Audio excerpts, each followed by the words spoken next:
We are live as we travel the uphill road, coming to you from Black Bottom, #1 Detroit. We thank God that we have survived and now have arrived at the last stop. Living with reality, truth, and consequences. Exciting yet thoughtful conversations, monologue, dialogues, dynamic guests, interviews. This is going to be an easy message to get out if our network talking heads will stop focusing on minutia and look at the big issues like Article 4, Section 4, the guarantee clause. Federal government must stop invasions, though the president has great power through that. Removal Act, Sedition Acts. There's a lot that can be done, but the intellectual argument has to be made that we are on the right side. And the people supporting the invaders are traitors. Traitor is a powerful word.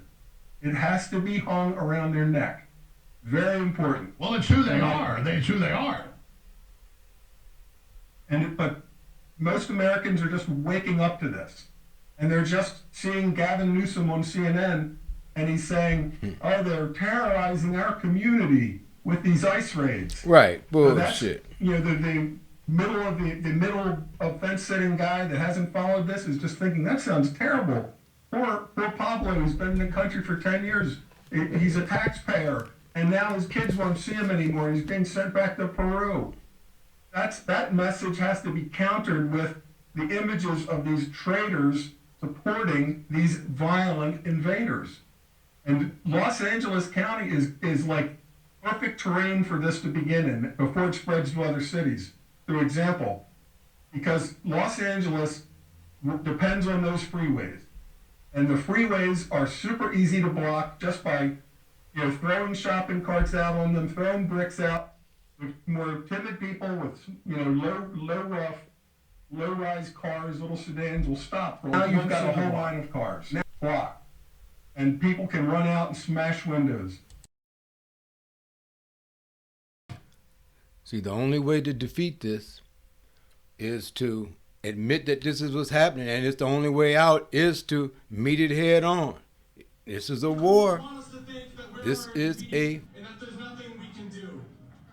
But I know that all of us who truly want to see a world of peace, justice, and equality are not outnumbered, we're just out-organized. It doesn't have to stay that way. It can't stay that way.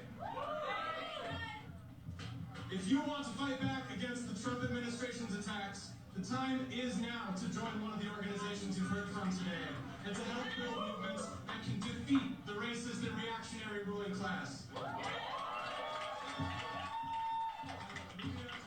It is right to rebel. It is right to rebel. Donald Trump can go to hell. Donald Trump can go to hell. It is right to rebel. It is right to rebel.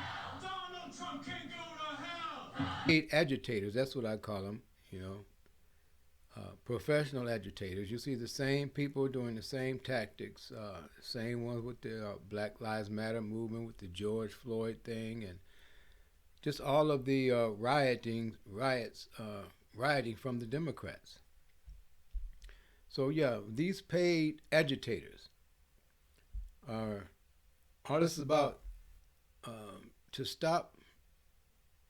Well, it's actually the destruction of the system, or should I say destruction of the nation. I think a destruction of our nation is what these people are advocating. These paid characters, these paid rioters, these paid insurrectionists. This is true insurrection here now. You want to talk about the legacy media, so-called the propaganda media, that's what I'll call them. The propaganda media, they always want to talk about January the 6th. That was an insurrection. Yeah, let's destroy the community. And y'all know me, I'm a good guy. But I truly do not care that much about the ICE deportations. I just wanted that $150 a day. But I got to thinking, man, whoever is funding this must really hate this country. So as time goes on while we're protesting and things evolve, they evolve in a lot more violent nature. For instance, Instead of there being a pallet of bricks on the target neighborhood or target street that we are protesting on, it'll be a pallet of flammable objects. So it was at that moment when I saw that pallet of Molotov cocktails sitting on the ground, I thought, man, should I really be doing this? Like, this is bad news. This is going to get way worse. Now, I'm not from Los Angeles or live in Los Angeles, so I don't really care about destroying that community, but I'm American after all. Like, this is not good. Moral to the story is there are certain people in our government that wants us to go burn the local police station down, but in actuality, the corruption is at a much higher level. Now, Draco Big 30, maybe we could reach out to him there. No weapons whatsoever. But this here they want to call a peaceful protest when they're burning, looting, throwing rocks, bricks, and whatever else they can get their hands on, shooting off commercial grade fireworks, which is actually missiles at the law enforcement agencies. Oh, it's a shame. So I'm just wanting you to be an informed person. I'm getting away with this word educated because education is and that word educate is I don't like it. Just be informed of what's actually going on. Living with reality, truth and its consequences. Here I'm Mansa Bay at the last stop, your host and conductor, AM. This is New York.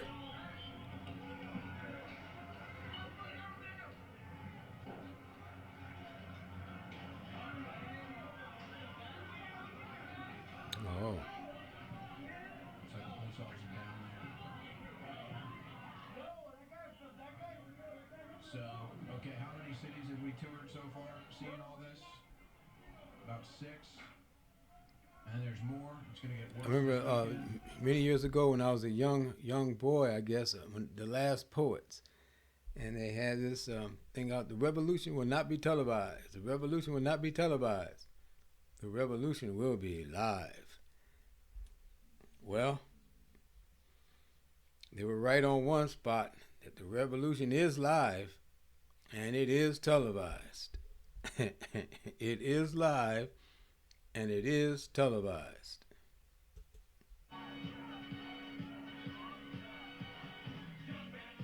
So here's this lady. She's in a American flag top and headband.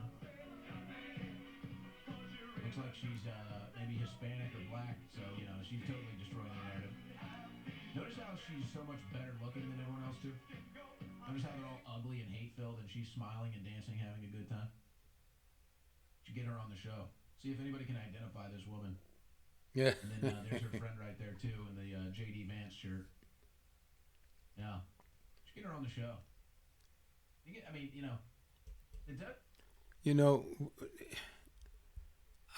America is this American experiment.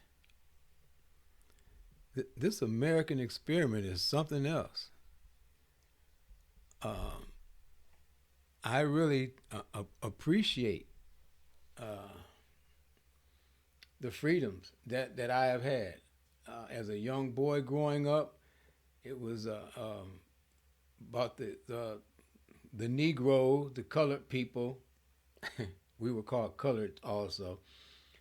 You know, we were second-class citizens, and I realized that at a very young age. Because I would hear the cliche statement that, well, we have to run twice as fast, or we have to be twice as smart, or work twice as hard, you know, to accomplish or to advance.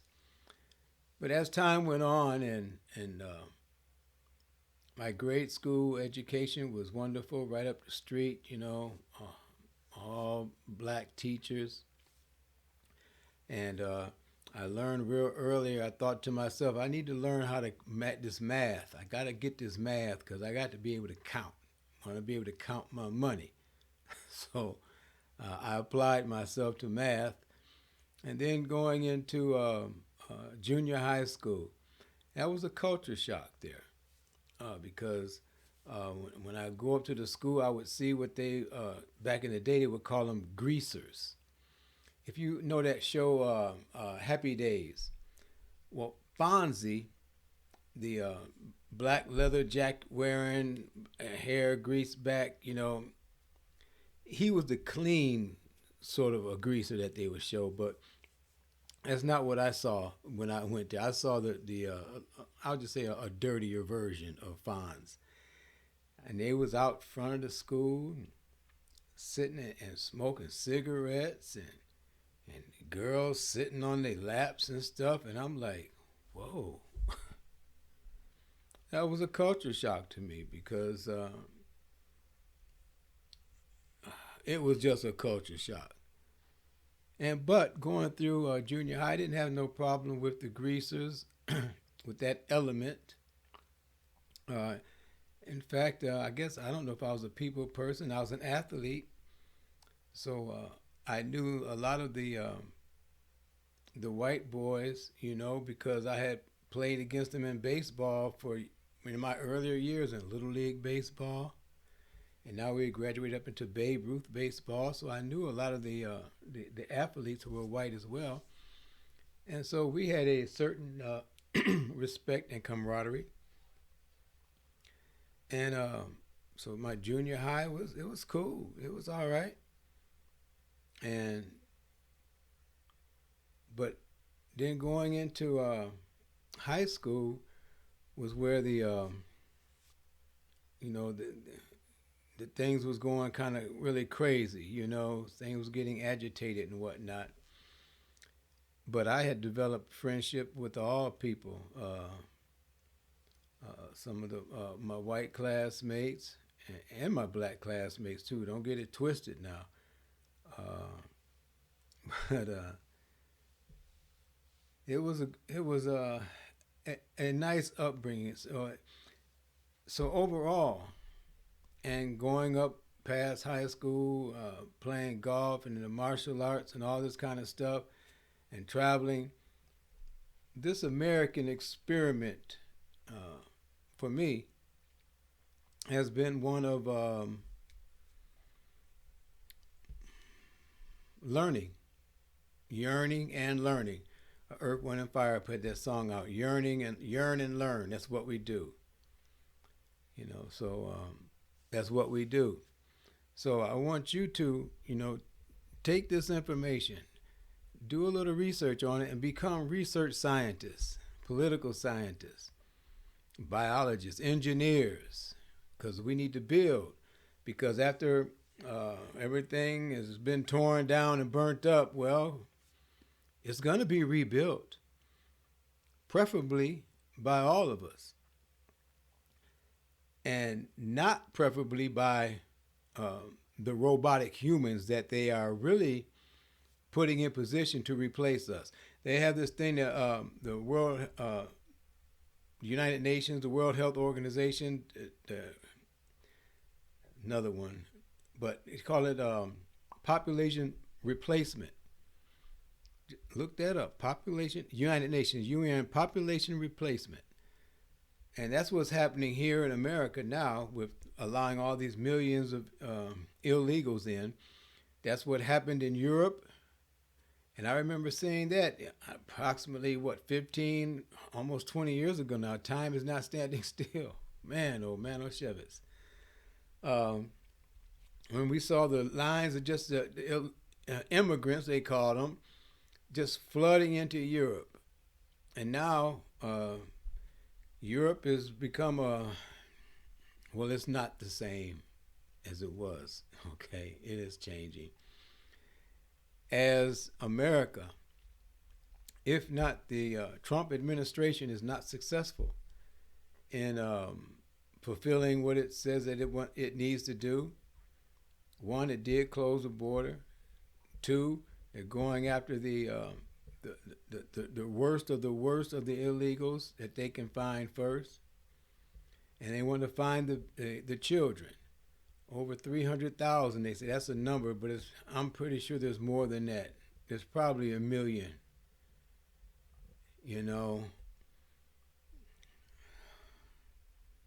So I feel the pain of those who have already gone by, who already made transition, who have been murdered in such horrible ways. So I ask myself at times, where is Allah at that time? Where is God? Where was God?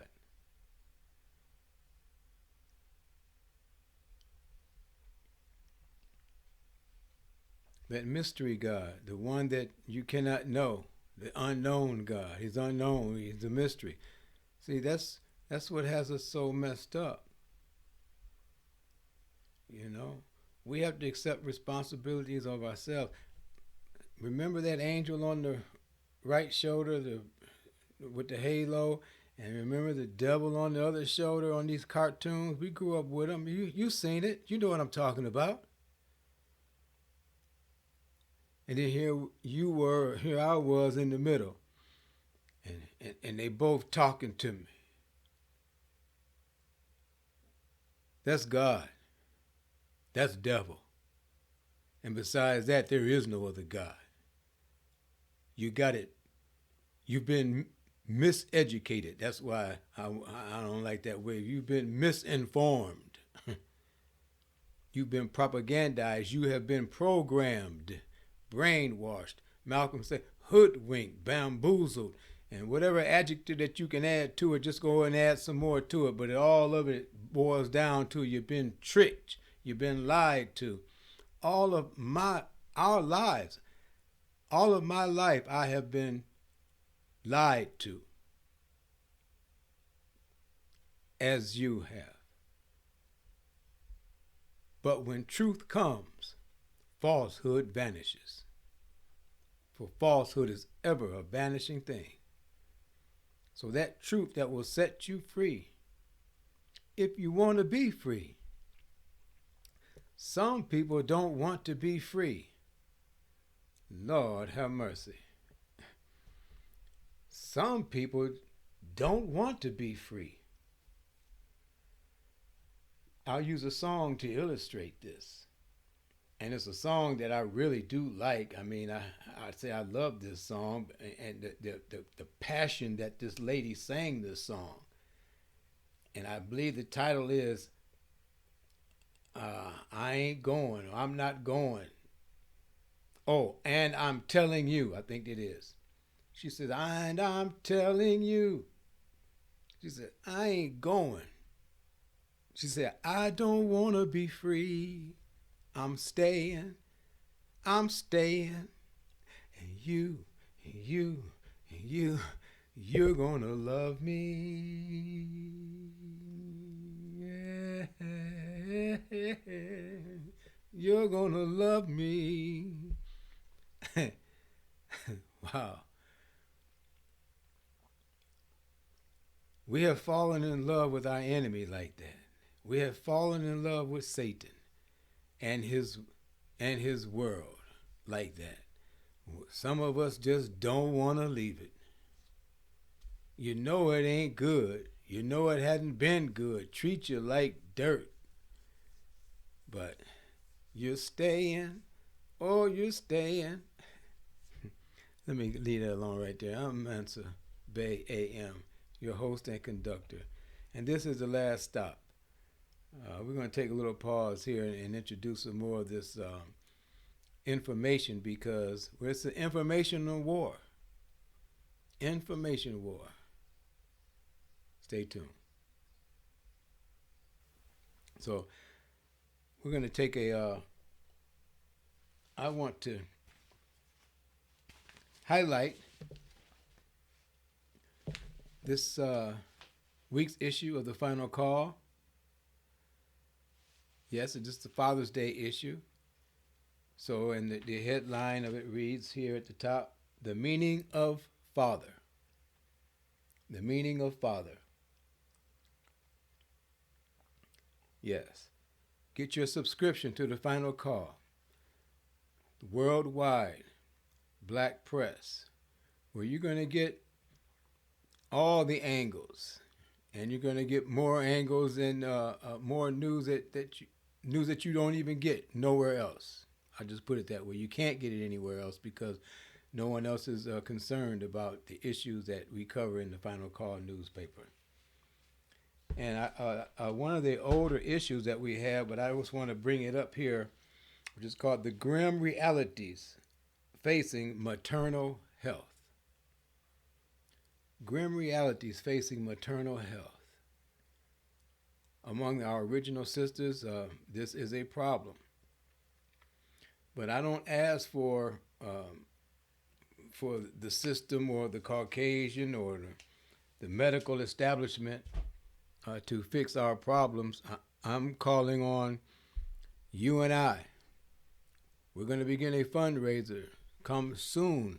Sometime in July, we're going to start our fundraiser for our hospital here in Detroit. That's right. We want to build a hospital here in Detroit, Michigan, that we can service our own. Serve our own and service our own. And yes, it will be for our own. You call it segregation, call it whatever you want. But it'll be relegated to patients who really want to live.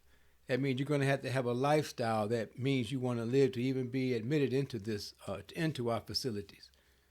Because if you're smoking, drinking, and all this other kind of crazy stuff, eating pig and all that stuff, well, that tells us that you don't want to live. So there's no sense in you coming to our facility. I'm sorry to put it that way, but that's just the way it is. And so if that eliminates some of you, you don't want to help contribute to donate to this building fund, well then, Allahu Akbar. Again, I'm Mansa Bey, AM, your host and conductor, The Last Stop, living with reality, truth, and consequences.